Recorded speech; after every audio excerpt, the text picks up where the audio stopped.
Good evening, folks, and welcome to another edition of Ice Wolves Insider. And it's Liam Brennan, the hat-trick goal, wins the Credit Union Cup for the Well, on Large tonight's Ice program, Wolves. we're going to change things up a bit. Won't be chatting with a coach, but we will be chatting with three Ice Wolves players. That'd be Souchotte, Dayton, Fossum, and Lindensmith.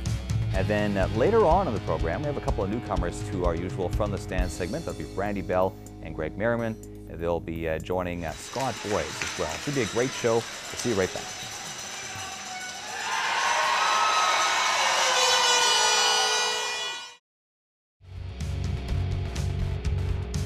Welcome back to Ice Wolves Insider. Well, right now we're going to be chatting with three Ice Wolves players. That'd be Lindensmith, Souchotte, and Dayton Fossum.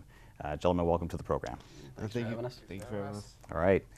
Well, as it turns out, you guys are also the three holdovers from the 11-win season a couple of years ago. When you take a look at the success you guys have had this year, and of course last year with the league championship, is it settling in, or is it something that you guys sometimes wonder, how did this happen, or how did we get here? I'll start with you there, Nolan. Yeah, it's quite the turnaround. I mean, Bobby is always good at finding those guys, and like he brought a lot of players in that helped us to get where we are now. And I mean, it's night and day, really. And like to go from 11 wins to 42 or whatever what we are now, and it's just it's a lot better than losing, that's for sure. Yeah. Doug, your take on all that? Has it set in that the team is doing as well as it is this year? Yeah, it really hasn't set in. I remember we were sitting in the Melford Diner there, and after we won our 11th game, and I said to Bobby, this is, the same amount of wins that we had all of our first year, and, we didn't win a game after Christmas that year. It's, it kind of set in, because it's losing and winning, it's a lot different atmosphere when you're winning and then when you're losing, but just tremendous success, like Shuey said, with the new players that we brought in and players that we had last year. It's just an all-around good career in L'Orange. Yeah. Dayton, your take on all that, just the big turnaround, your thoughts? Yeah, I have to agree with the other two. It's, I guess we expected it, but we also didn't expect it. Like, it was quite a dramatic turnaround from our first year, but at the same time we knew that Bobby had bright plans for us, and I guess none of us would really be here maybe if we didn't know that we were going to have another season like our rookie year. And I don't know, we just turned it around, got some really good players in our system, and look where we are now. Yeah. So we go from an 11-win season to this year in SJHL High, 11-game winning streak recently. Obviously came to an end Friday night in Yorkton, but let's talk about those 11 games. What really made it happen for you guys? What were the keys to that big winning streak? Start with you there, Nolan. Like just keeping it simple. I mean, playing Ice Wolves hockey, we're at our best when we're banging bodies and getting the puck deep, and I think we did a great job of that during that stretch. And we got sloppy a couple times, and our skill kind of took over there, and we got lucky, I think, a few games. But I mean, like we're gonna need to keep that hard-nosed mentality going into the playoffs. And that loss really wasn't the greatest thing, but I never like to say that losses are a good thing, but I think it woke us up a little bit and brought us back down to earth. And I think it'll be good for us in the long run, set a fire underneath us, and want us to get back on the winning train again. So. Mm-hmm. Doug, what did you see as the big keys for you guys when you guys were on that winning streak there? It's just like Nolan said. We played hard-nosed hockey. When we're banging bodies, cycling, using our the cycle off, and banging the defense, we're at our best. Some games we did get lucky with some skill, but I think throughout the 11 games, we had different lines producing every night, and it was a real a real team builder to go on an 11-game winning streak. Boost morale, and I don't know, it's just good Ice Wolves hockey. But the loss did shake things up, and especially to Yorkton. I think it's gonna be a great rivalry, and hopefully we see them in the finals again. Yeah. Dayton, you get the final word on that one. It definitely brought us closer together, that's for sure. That winning streak did, and I don't know, it's just we kept her simple the entire time, and when we didn't keep her simple, we realized that we weren't playing our greatest hockey. So when we got back to just doing the little things right, and I think that's what got us those 11 wins, and everybody was chipping in, like Doug said. it wasn't just one or two guys just putting the numbers up on the score sheet, but all 4 lines were doing their roles, and that's what I think made us successful. All right. Now, over those 11 games, of course, you guys had a big home with Melfort, and you ended up sweeping both those games. And, of course, that helped you, of course, seal up first place both in the conference and in the league. Let's talk about especially the one this past week. You go into Melfort. You lead the season series 3-2. There's a chance that they might tie the season series, but you end up winning the game and the season series. Just talk about how big that game was and what was key for you guys in that particular contest. I'll start with you there, Dayton. What was key, I think, is that we know going into Melfort, it's not an exciting building to play in.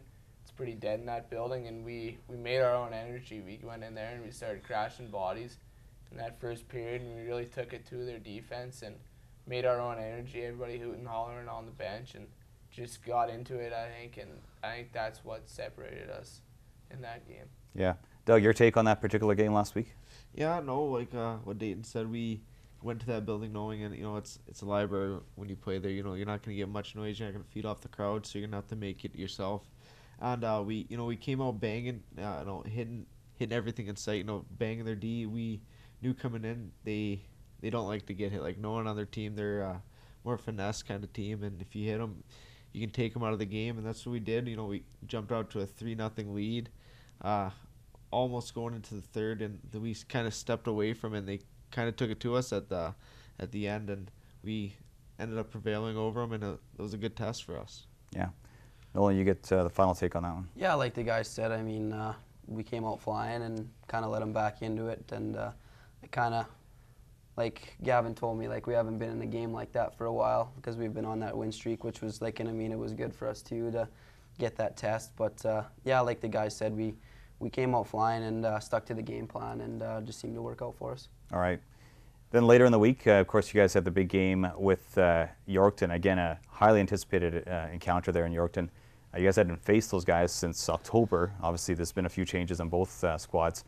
As it turns out, they win 5-2 with an empty netter. It seemed that the shots were pretty even. It seemed like you guys could have won that if things had gone a different way, differently. How did you see that game? I'll start with you there, Nolan.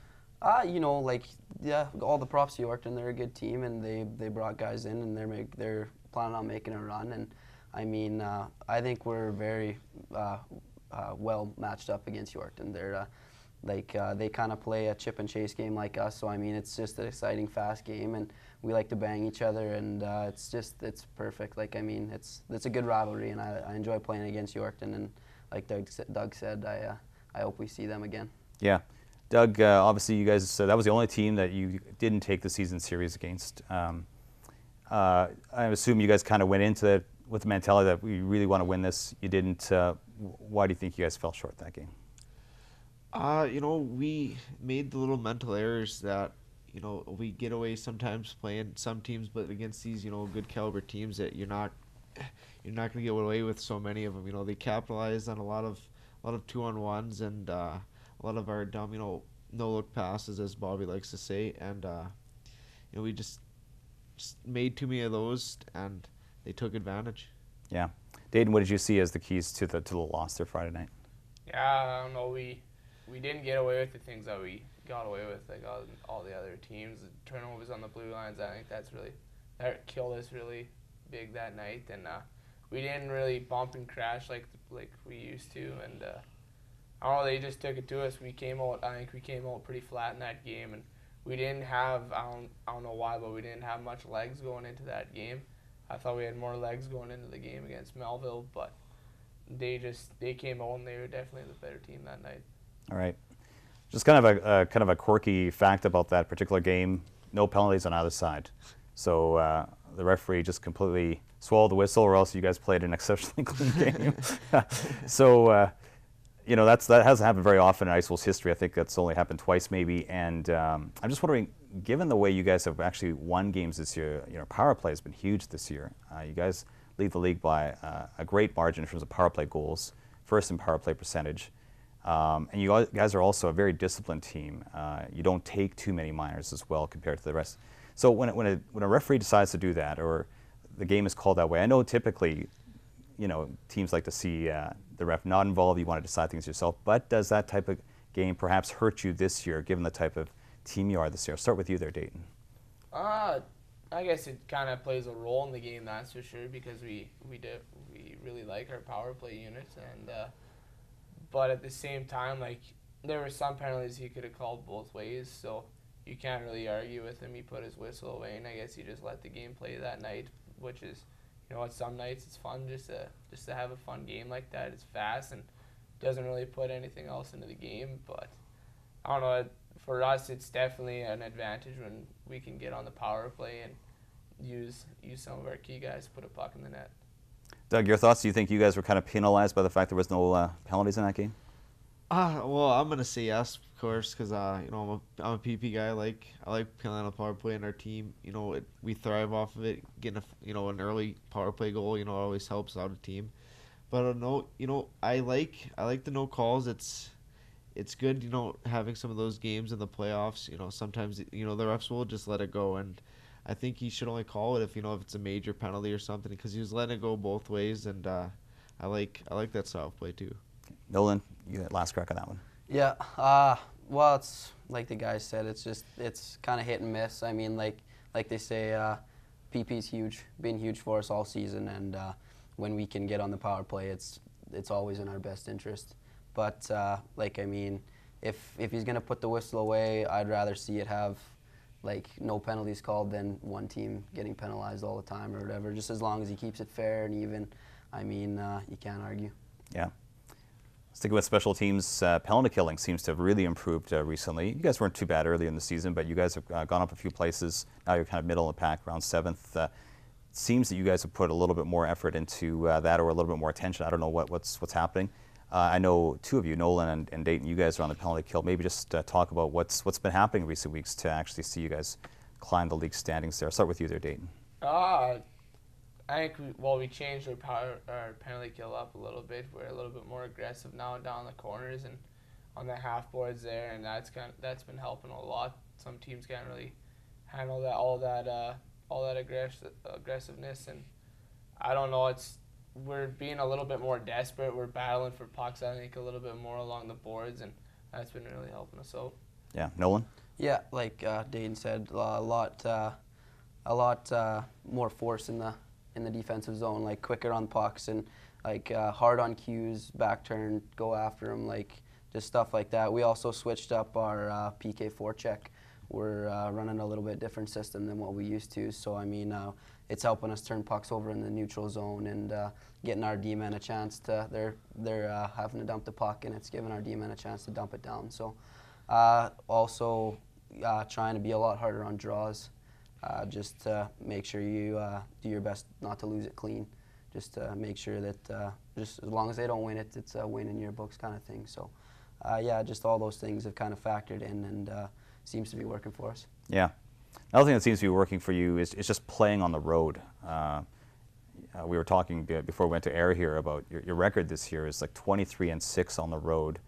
The team, I think there's 3 teams that actually have 15 losses in terms of, they're the next fewest losses in the entire league in terms of road record, which is an unbelievable statistic. What is going on the road? What is working for you guys? Let's start with you there, Doug. You know, we have great leaders. You know, speaking of our captain, Nolan Souchotte, you know, it's hard to play a bad game when you have a guy like that. You know, he brings everything he's got every shift, and he's a great leader in the locker room. He gets us all focused up, you know, all ready to play, you know, since the puck drop. And it's, you know, everyone comes into the team. You know, we just bring our lunch buckets every game. You know, if we throw everything we got at them, you know, we have a good chance of winning. We have, you know, skill, and if we compete hard and work hard and bang like we do, you know, we have a good chance to win any given night, wherever we play. Right. Dayton, do you guys find it as a group easier to play on the road? Is that perhaps why you guys are winning more on the road, or what are your theories? I don't know if it's easier. It's I don't know, you definitely get up for some games on the road and some of the buildings, you know, playing in the Whitney Forum and Flin Flon. That's always a fun game to play in there because the crowd's really into it, and same as in Battleford. It's fun playing in those 2 barns, that's for sure. But it's the same as playing at home. You got to bring your game every night, and we've just been playing really good on the road, I guess, and that's good on our hands, I guess. Yeah. Nolan, your take on the success? I think at the start of the year we were trying to impress the home crowd a little bit too much and getting a little bit too fancy, and it kind of hurt us a little bit at the start. And just when we were on the road, it was just everybody just hard nose to the grindstone, bring your lunch pails and let's get to work and let's just grease this one out and win the game. And that's all we were really worried about on the road. And I don't know, I think just having that mentality is huge. You can't be too fancy on the road because I mean it's not your home, right? So you just gotta do the little things right and just play a simple game. And I think we all bought into that right off the start of the season, and that's led to our success. All right. Just finally, guys, obviously playoffs just around the corner. What do you guys see as the keys to playoff success for this particular outfit? Of course, everybody always wondering, is a first-place club going to carry that success over into the playoffs? For this edition of the Ice Wolves, what do you see as the keys? To start with you there, Dayton. I think the keys for us is we have lots of skill, but we got to remember that on any given night, any team can beat anybody, and we can't just rely on our skill this year. We gotta bring our lunch buckets and go to work, and we gotta play bump and grind hockey just like last year. Like Gavin said in one of the games, if we all get the mentality that we're all just a bunch of plumbers out there, we'll be really successful because obviously our skill is gonna kick in. So I think if everybody comes to work every night willing to go to the boards for one another, that's gonna be a huge part of our run. Yeah. Doug, your take on what needs to happen?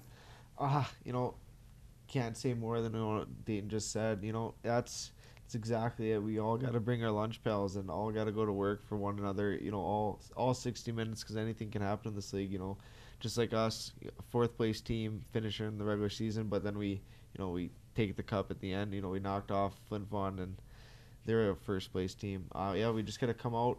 Can't underestimate anyone, and just hard work, Ice Wolves hockey. Yeah. Nolan?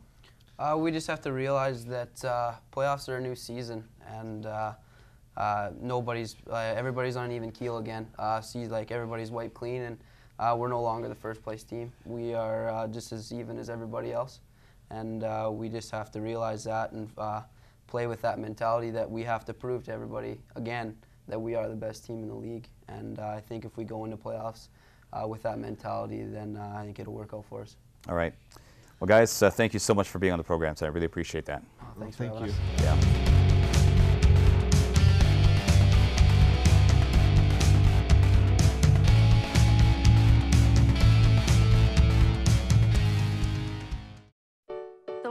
Is a big family. It's people who I can relate to who have amputations like me. It's like a big support group.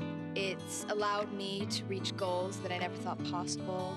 My prosthetic limbs, the Warm-Ups gave me, helped me so much. I can do running, snowboarding, play guitar, ride my bike, skip rope, play soccer. I can run really fast. I play hockey. I can do what you can do, and that's what the Warm-Ups does for people.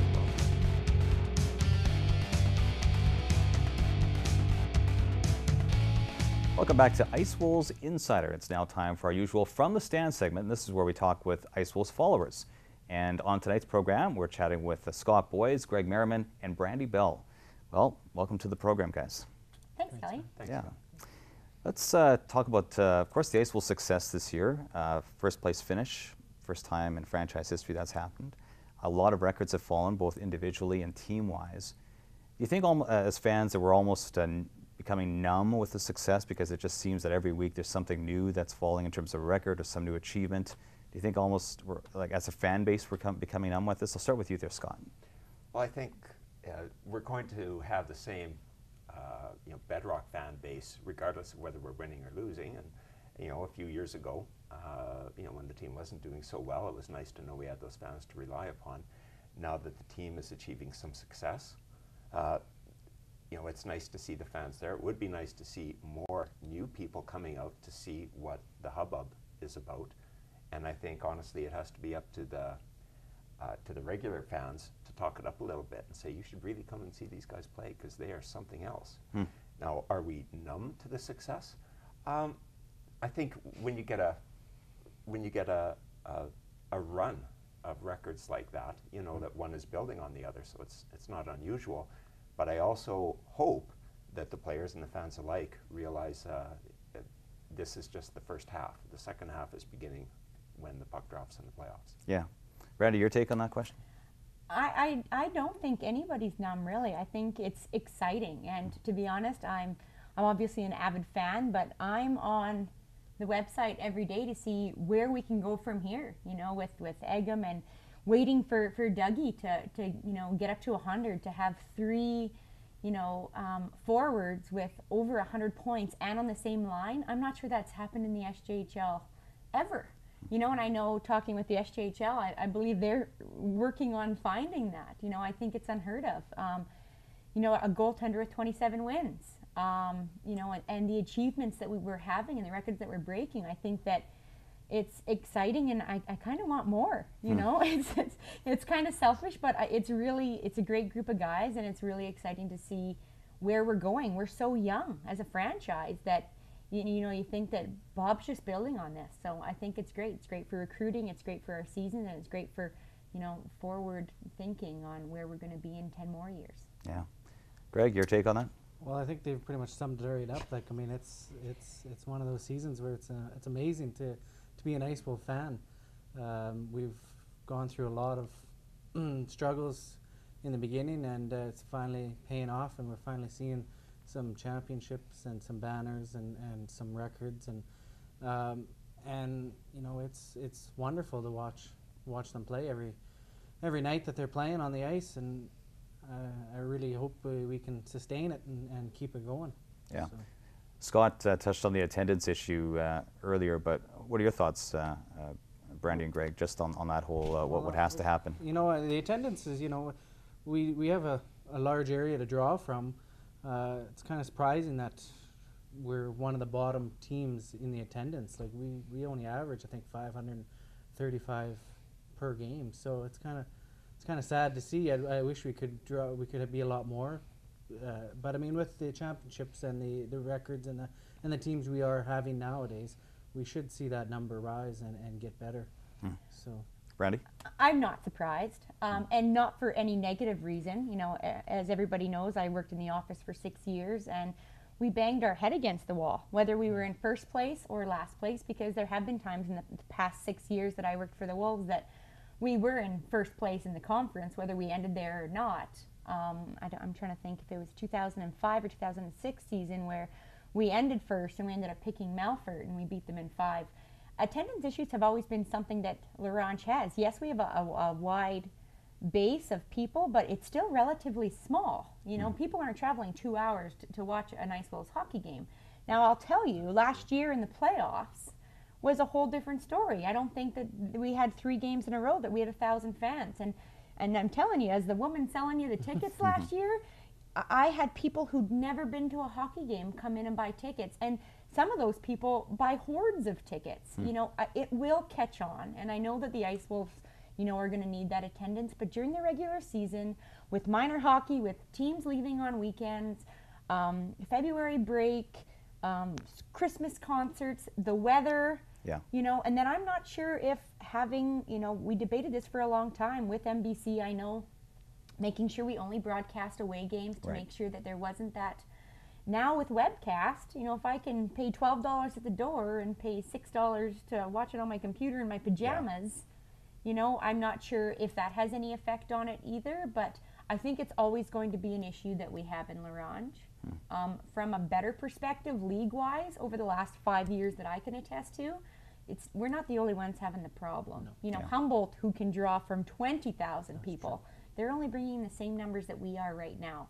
So on the bigger picture, you know, maybe it's the economy and it's, you know, people trying to save a few bucks. But I'll tell you, those bucks will go out the window when we hit playoff time. Right. Kindersley is another team that's also been struggling out the gate this year. Surprisingly, entertaining team there too. Melville as well. Yeah, right.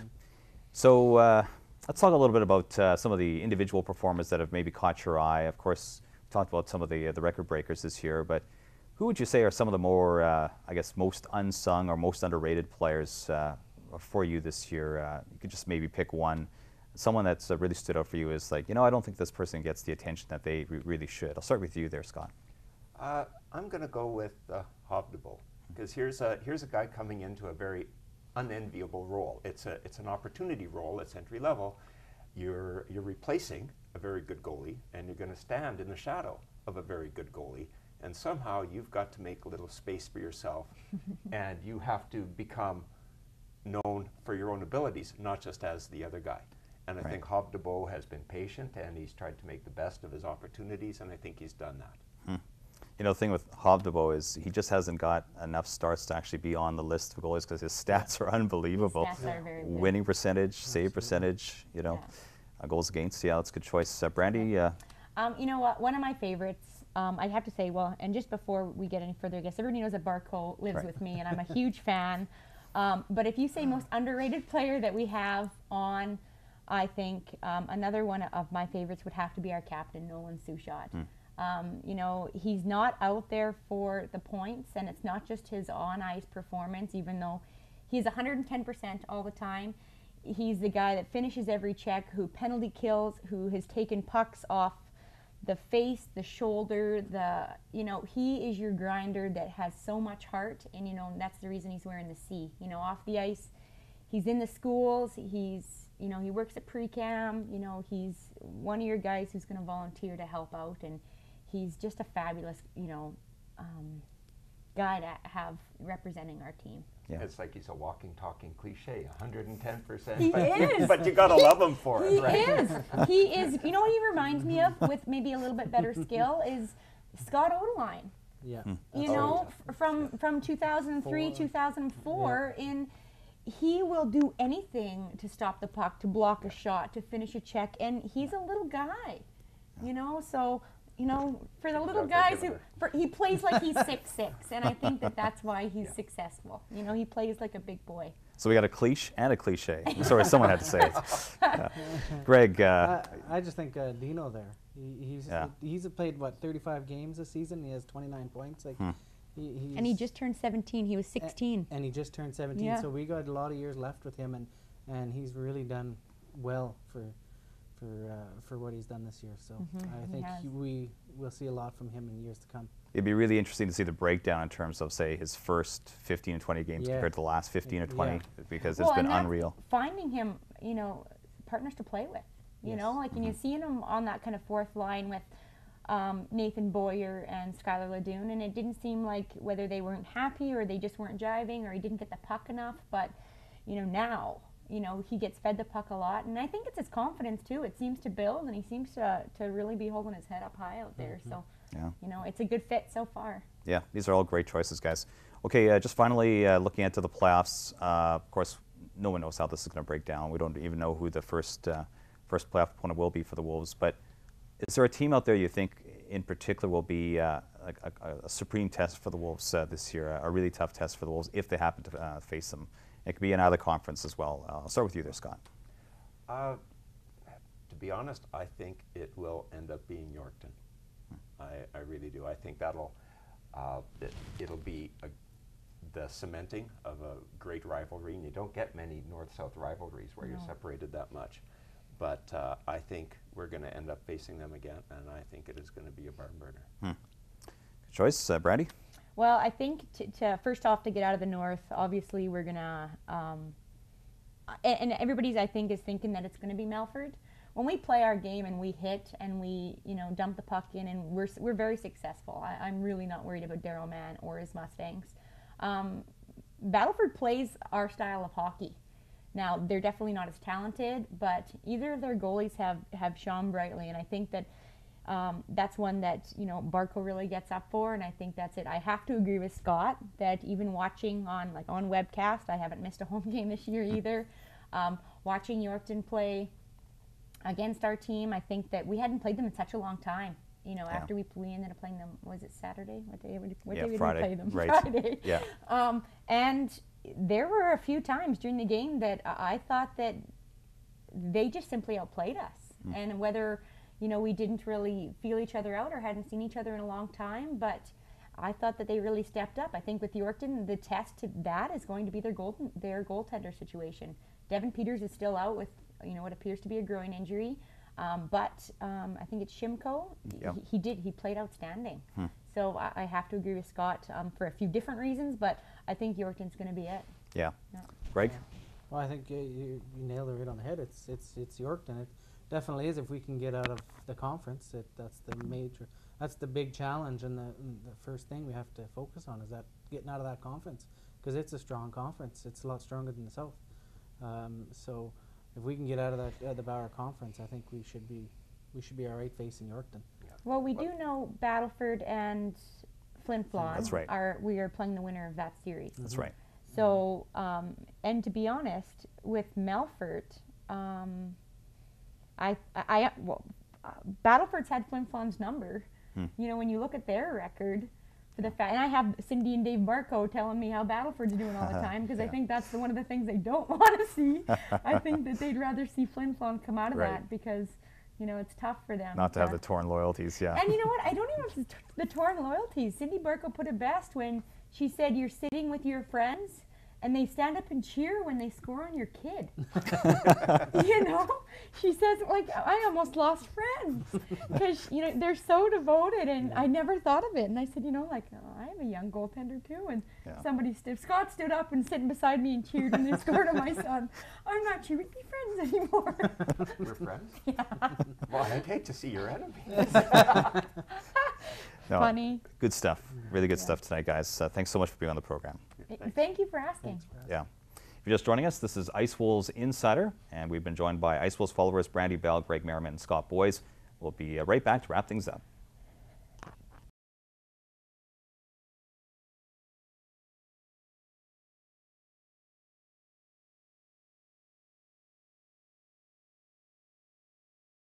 Well, that's all the time we have for this evening's edition of Ice Wolves Insider. I want to thank our special guests this evening. That would be Ice Wolves Players-Nolan Souchotte, Doug Lindensmith, and Dayton Fossum, as well as our fans and from the stands, Scott Boys, Brandi Bell, and Greg Merriman. It's been a great show. We'll see you next time.